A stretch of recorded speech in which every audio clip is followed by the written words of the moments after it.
You will always have that sort of what if factor in your life if you don't try. I never really felt much like a singer when I was growing up. Like, I was always sort of like the writer in the family, never like the singer. Always the bridesmaid, never the bride, you know? And so I never really had confidence in myself like that. A good portion of why I never pursued being an artist was because of the pressure and the anxiety. When I was about 18, I had my first anxiety attack. I think they started after I signed with my first publisher.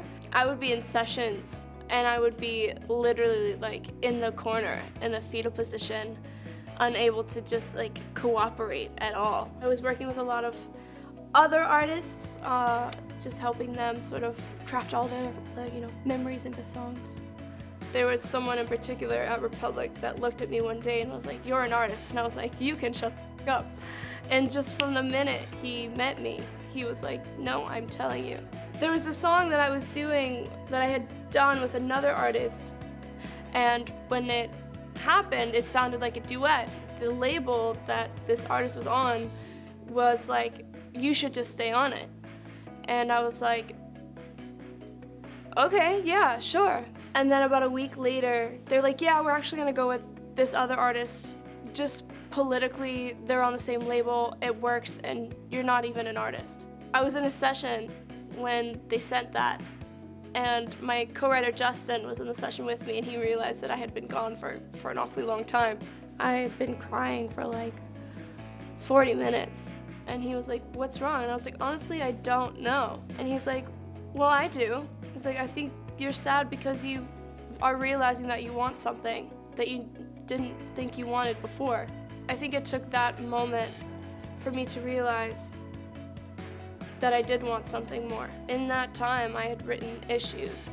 I sent issues to Republic, and I was like, "Hey, you remember that one day when you said that thing that you said? Yeah, so here's a song. Like, what do you think of it?" And they were like, "What do you want us to think of it?" I was like, "I don't know, let's try."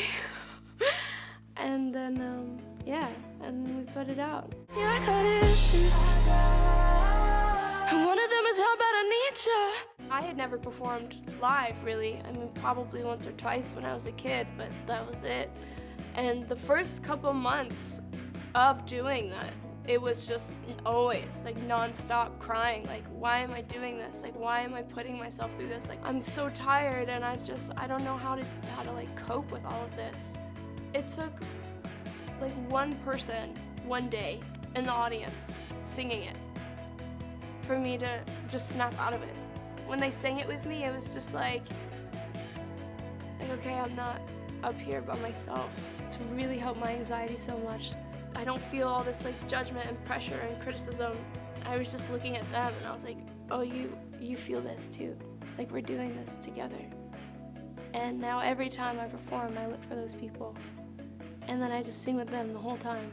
I don't want to go through life being scared of everything. And I want to just conquer my fears and control them instead of them controlling me. As cliche as it sounds, just go for it. Hi, I'm Julia Michaels, and this is how I made it.